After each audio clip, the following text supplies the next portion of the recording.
So I'm glad all of you are here. I'm Travis. I'm the youth pastor here. Oh, please, by all means. Yeah, it's good to see you guys talking, hanging out, getting to know new people.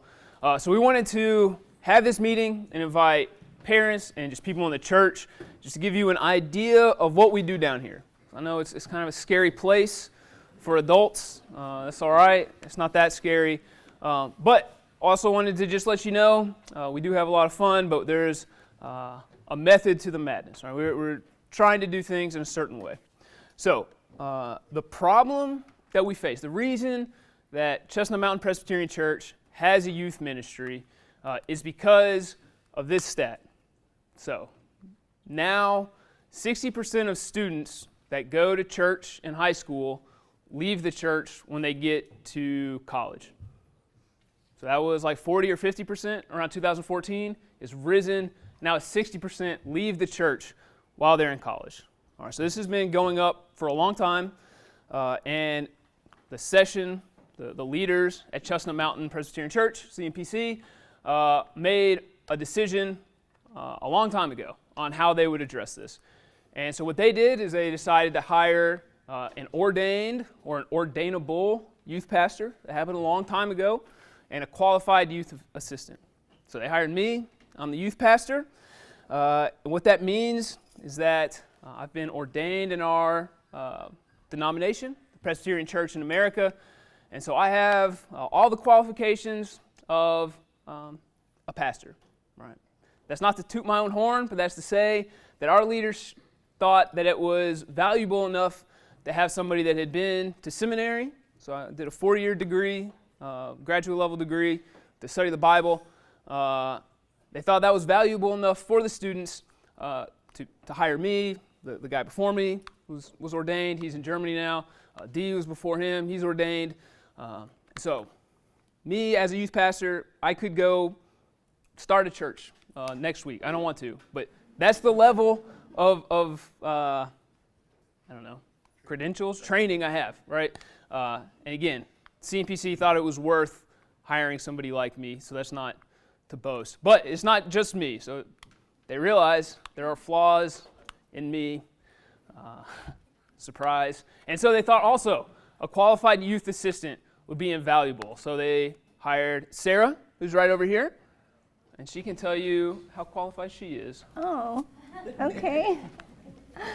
I did go to Covenant College, RPCA college. We have one, and where I went, and I had the privilege of studying biblical studies with concentration in missions, and I do have also a minor in youth ministry, which I'm very excited that I get to use it.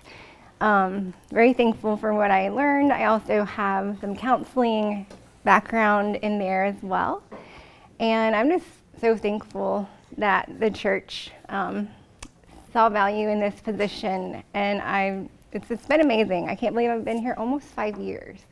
So you guys have made it such a blessing to be here and to work alongside this guy over here. So, any other qualifications I need to?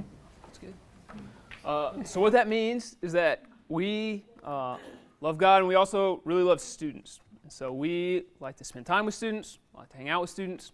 And so if your student wants to come, hang out, talk about the Bible, either one of us are more than happy to meet with them. It's obviously easier for me to meet with guys, but if a girl wanted to come do a Bible study, right? There's windows in all our doors. We'll prop it open. Come on, we'll talk. But Sarah understands feelings a lot more than I do, so I would recommend Sarah. But if one of you guys wants to go meet with Sarah, that's okay. She has better baked goods than I do, so I would understand why that. All right, so they hired us, and we came up with a goal, and our goal is this: to assist families in discipling mature believers whose faith took root in their teenage years. So that's a lot to unpack, but there's 3 kind of main tenets to this. So the first one is that our goal is to assist families. So we would say youth pastors are necessary. I really believe that. But I would also strongly affirm that parents are the primary disciplers of their kids.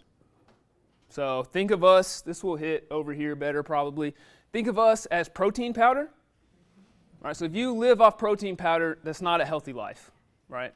But it's a good supplement. So you guys, you parents, are the balanced diet that your parents need, or that your kids need spiritually.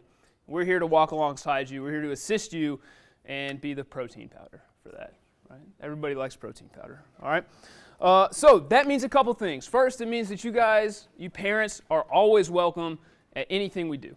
All right, so if you want to pop in to a meeting like this or a retreat, we would love to have you. And so some parents need to hear, we want you to spend time with your kid in youth and at home, right? So some parents need to hear, please come. Other parents need to hear, maybe it's good for your kids to have a little bit of space, right?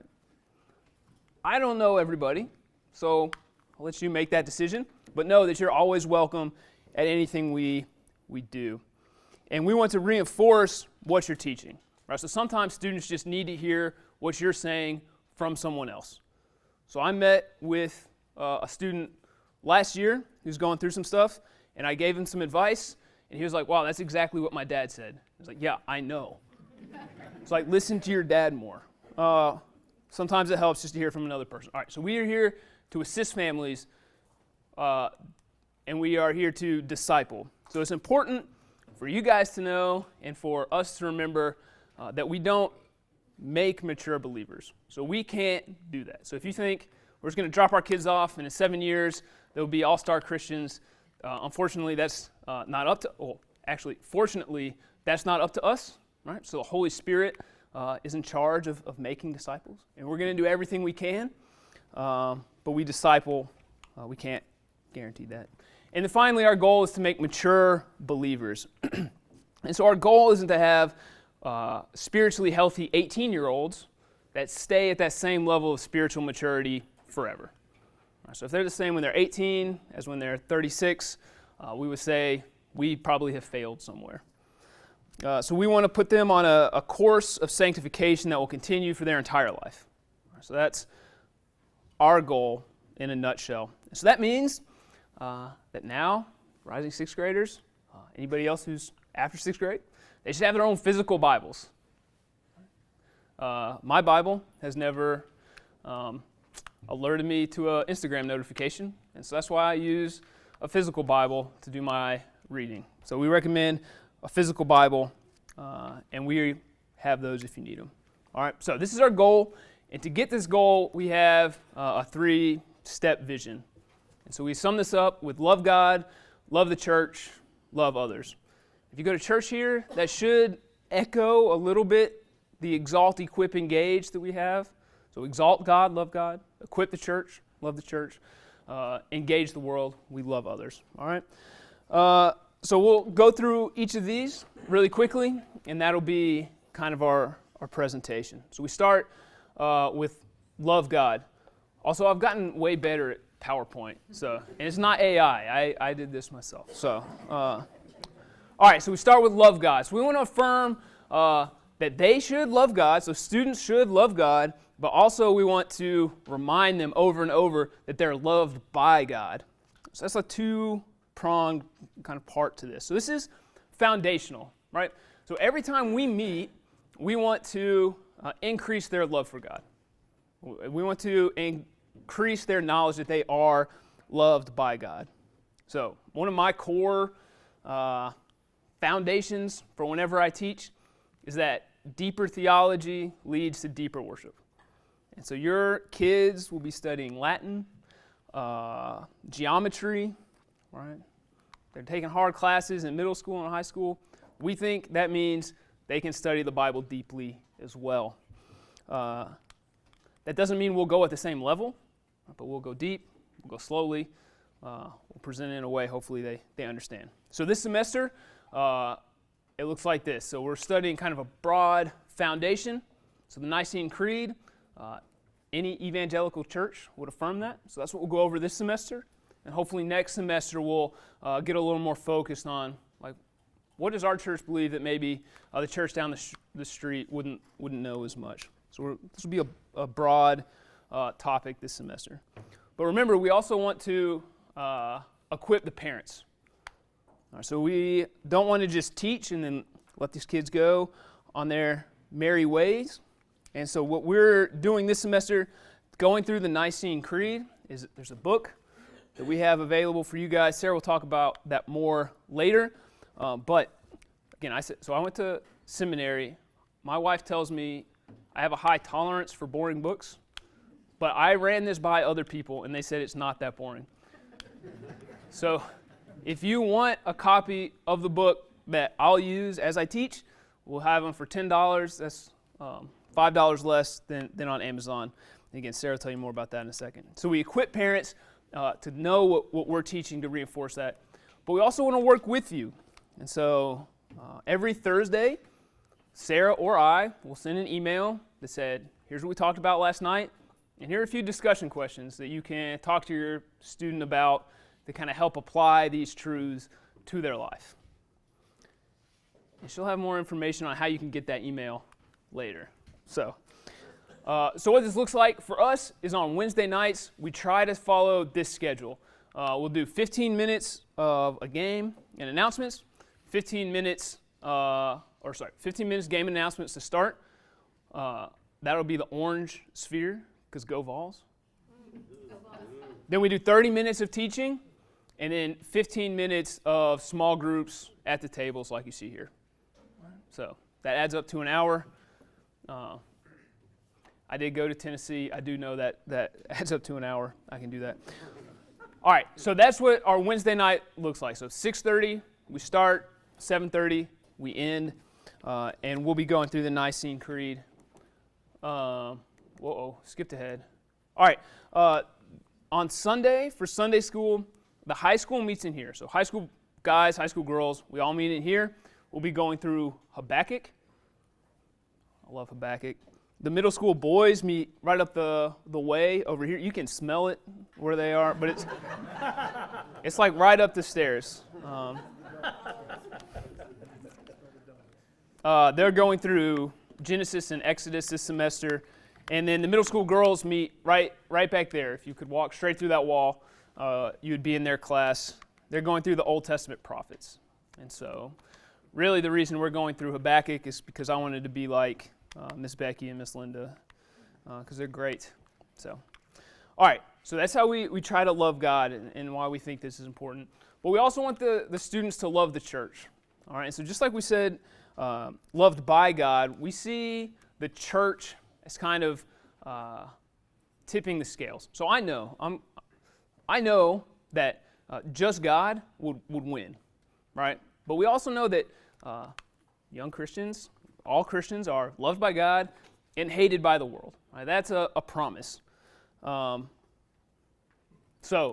in a lot of church, the church is kind of in the middle ground. People don't know what to do with the youth. So they're largely ignored by the church. And so they're sectioned off, right? You don't see the youth in the life of the larger church. We're trying to push back against that. All right, so we're trying to make it look more like this. So they're loved by God and they're loved by the church. They're involved in the church. They know not just the youth pastor, but other adults, so that it's 2 against 1 when they go into the world. So one of the ways that we do this, so I think the reason why, so we talked about 60% of the kids leave the church. I think it's because if they just have their youth group and they say youth and church is just a place for me to be with my friends, and then they go to college and they live with their friends, and colleges do a lot better time. Colleges can do a lot more fostering community and having events than a youth group can. It's just the reality. And so they leave. Like if church is just a place to hang out with your friends, and you can hang out with your friends in college, why would you go back to church? So we're trying to push them out into the larger church. So one of the ways we do this is through discipleship groups. So that's 4 to 6 students meeting with 1 or 2 adults, and we try to get them to meet at least twice a month. Ideally more. Like every week would be great. Schedules are hard. And they'll study through scriptures, hopefully, primarily, or books about the Christian life. And we think this is incredibly important. So we did a brief study, again, unscientific. I went to Tennessee. But I went through the last 7 years of students that have graduated from our youth group. So the national average is that 40% of students stay in church, right, after they go to college. For us, if they were involved in our church, right, so if I wasn't surprised to see them on Sunday morning or on Wednesday, I counted them here. And that raised to 60% stayed, not 60% left, so it's the inverse. But then that number skyrockets if they were in a D group. So we found that 90% of students involved in a discipleship group at our church kept going to church or are still in church now, even if they're in college. They moved from home. 90%. That's unbelievable. All right, and I think that's for two reasons, and we're about to have a couple of students come up and tell us why they think it is. So get ready. So here's why I think it is. So I think primarily, if your student is in a discipleship group, you as a parent have made a commitment to their spiritual health. Because it's hard to get kids that can't drive to a place to meet with people. I understand that. So you're prioritizing that. And you show them that their spiritual health is important. But then also, I think those students saw that the church was important. Right? It's important to know older, mature believers. All right. So if you're a member of our church, if you're not a member of our church, you probably did something similar. But I know for a fact that our church, when these students were baptized that are in here, you stood up and you said yes, or I do, to this question. Do you as a congregation undertake the responsibility of assisting the parent of this Christian, or of the parents in the Christian nurture of this child? And you all stood up and you said yes. That doesn't stop when they enter into 6th grade. All right, so we need you to keep doing that. So some fears that you guys might have. One, you might say, but Travis, teenagers are weird. And I can't confirm. They are weird, but it's all right. You'll get through it. Second, you might say, well, I don't know how. Well, that's all right, because Sarah and I do know how, and we can teach you. We would love to teach you. And thirdly, you might say, oh, I don't know what to teach. All right, so we've got lots of materials to help you teach the Bible better. If you want to go through a book that's a little easier, we can supply that with you. So I heard this quote today. It said, teenagers don't need adults that act like teenagers. Teenagers need adults that don't freak out when they act like teenagers. So we just need you to come to teach these students what it looks like to be a godly man or a godly woman. And a lot of that they'll pick up by osmosis. So you'll see a lot of these Georgia kids say go Vols now. It's because they've learned that from me. And hopefully they've learned some other things too. But they just pick these things up. So I'm encouraging you just to say, and that might have turned a lot. Some of you guys like, nah, find a different youth group. No. So we need that. There's also another thing you can do, as I mentioned, so on Wednesday nights, we break up into small groups. You could be a table leader. And so that would be leading a discussion after our Wednesday Night Live lesson to apply the truths of Scripture to the lives of students. So you might think, I already have a Wednesday night class. Will I still be fed? I think you will. Like I said, we don't shy away from teaching difficult truths of Scripture. We might move a little bit slower. You might not understand the jokes. But I do think you will be fed if you come to youth, even if you maybe don't move as fast. So let's love the church. And then finally, we have love others. That's mostly missions. Sarah's going to talk more about, or no, right now, missions, right? Or later. I think it's later. All right, Sarah's going to talk about missions later. So the goal or the point of all this is that we believe that our process is more important than the programs that we do. So that means that if we emphasize the love of God, the love of the church, and loving others, you can see that discipleship takes place even if we all of a sudden dropped one of our programs or if we didn't meet in July, right? Discipleship is still taking place. It also allows us to evaluate our programs effectively. So does this thing we're doing increase the students' love for God? Does it increase their love for the church? If not, we can stop doing it. And also, this should happen every Sunday. So no matter what church you're in, hopefully they're growing in these things. So preaching, right? If you're sitting under the preaching, you're loving God more. If you're worshiping with the church, with other people, hopefully you're loving them more. And if you feel loved by the church, you're more open to loving others, right? It's safer for you to go out into the world and to love people. And all of these things are best taught through our relationships. All right. And so, with that said, some of this is, so they're all connected, right? So you can't just take the youth group as a whole and then take part of that away. It doesn't work as well. So if we think, I think it's great, like if you worship somewhere else on Sundays and your church doesn't have a youth group, like send them. We love them. But I think it's going to work better if they're worshiping on Sunday with people that they see on Wednesday. And the people they see on Wednesday, they'll sit next to a church on Sunday. And it's a circle and a cycle that continues. Like so much so that we've talked with the Jefferson church plant. We said, see ya, we'll miss you. But if they're going to worship with Jefferson on Sunday, we want a leader from Jefferson church plant to be here on Wednesdays. So I think that's very important. So please come to our youth on Wednesdays, even if you don't go to church here.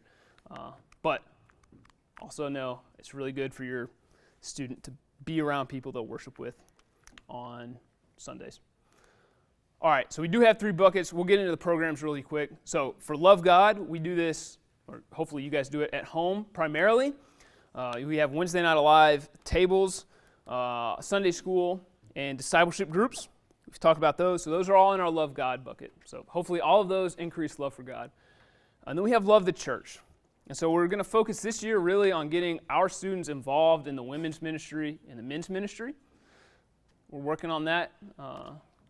Well, that's a goal for the year, though. Last year, you noticed we sent our youth into an adult Sunday school class for a month or 6 weeks just to get them used to being around grown-ups. So when they go to college, they're not freaking out about having to talk to grown-ups. All right, so we did that for high schoolers. The adults weren't ready for the middle schoolers, so we saved that. All right, so they serve at church events, hopefully alongside other members of our church.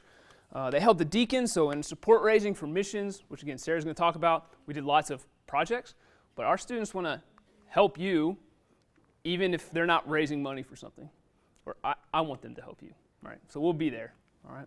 So if you need help with something, talk to us. We'll get some young guys with lots of energy out there to help you, or young ladies. We think you girls can work too. All right. And then we do things like retreats, which Sarah's going to talk about.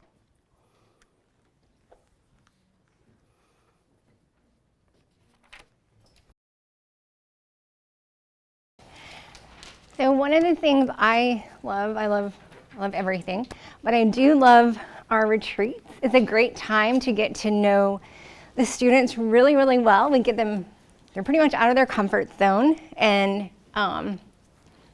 we get to spend time with their friends and have fun, but we also invest in solid teaching as well.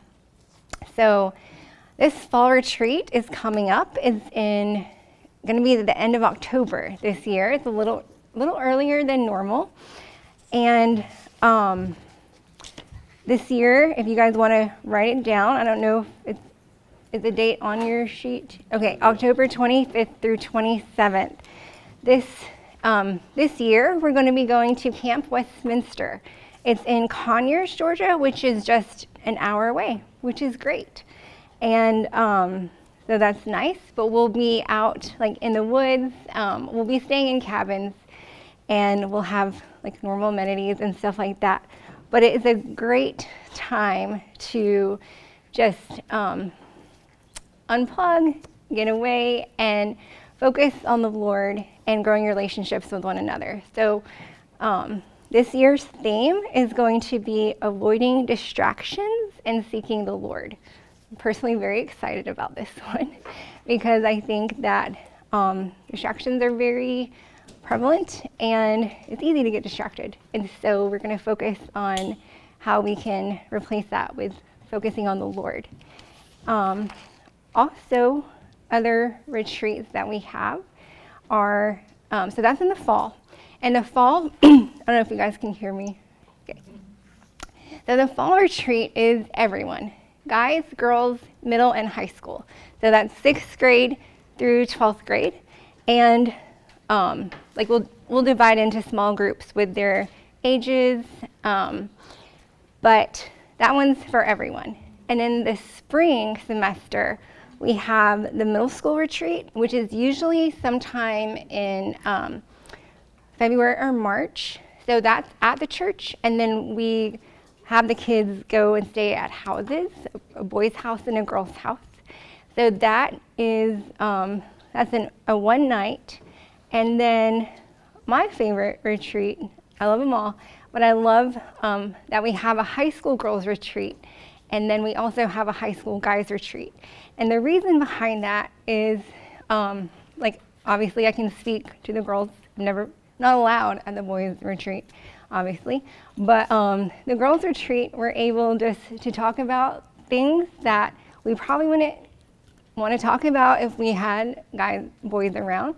And so we talk about what it's like to be a godly woman and living a life purely for Him in every aspect. And the guys do the same. We usually stay at a really nice, like an Airbnb staycation type thing, girls, and we have fun, and we send them out in the woods. So they like that. It's manly. They eat meat. We eat lots of delicious treats. So they don't go hunting for their food, but we provide it. So maybe this year, maybe learn how to hunt. Maybe he's ready. So that, and the girls retreats usually in like the high school girls either January, February, so that's 9th through 12th, and then the guys usually a little later, March or April.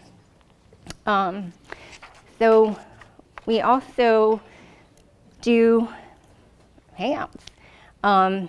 Sometimes we try to do them on Sundays. That's typically a good time to do them, and lots of times we'll combine middle and high school. We think it's fun for everyone to get to know one another. Sometimes we split them up, and we always have a Christmas party. I think we usually combine for that. So there's things that we like to do outside of the church, but we also, like Travis said, we love involving parents. We love when you guys volunteer at the retreats. We cannot do these without you guys. And so that helps involving you guys. It helps the kids to get to know you, get more comfortable around you as well. And so that's a good way for loving the church. The next bucket is loving others. So this summer, we had 3 mission journeys.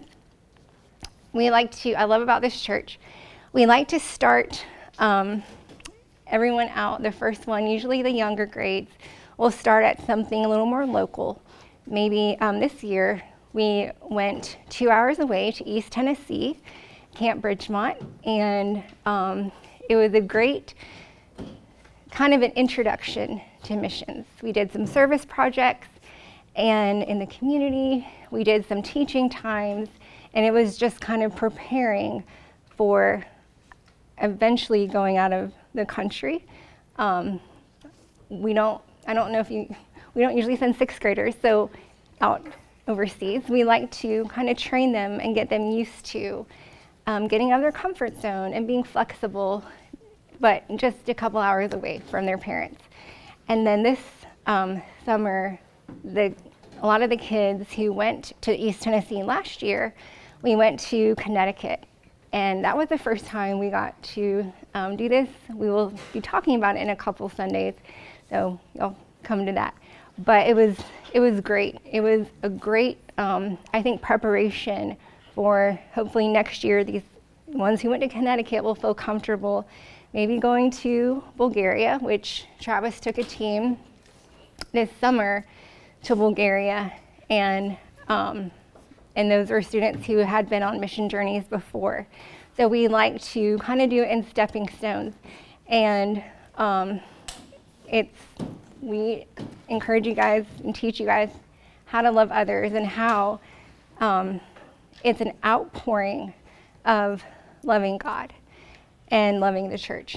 Because when you understand how much He loves you, it's just going to spill out to love others. And so we want to train and equip the kids to feel comfortable in doing that, whether it be in our backyard or Tennessee or another coast or another country.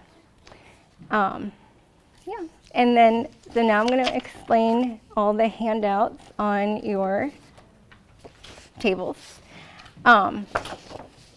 So, like Travis spoke about, we would love for parents, if you want to follow along with your student as Travis teaches through the Nicene Creed the next semester, please just write your name down and the number of copies you would like.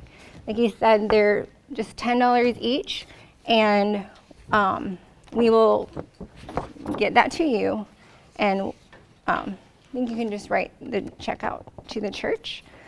And also, this is another paper. Is your student's info? Travis, do we need it if we already have it? Unless anything's changed, then fill it out. But if you're new, if this is your first time, and definitely if you are in 6th grade or just starting 6th grade, please fill this information out. We definitely, even if you already have an older sibling, they don't have your birth date. So we would like to know all that information.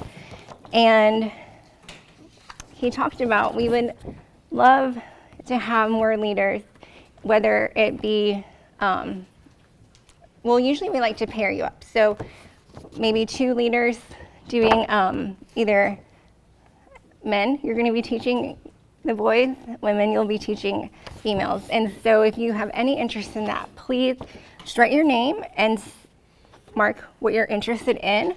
Also, the first tab is to be a Wednesday Night Alive table leader. You're all at tables right now. Y'all are doing a great job just sitting at your table. But also, you will be encouraging your students. We'll do discussion times, and it's a great way for you just to encourage them to listen and to apply and to retain what they've learned. So we would love for you guys to do that.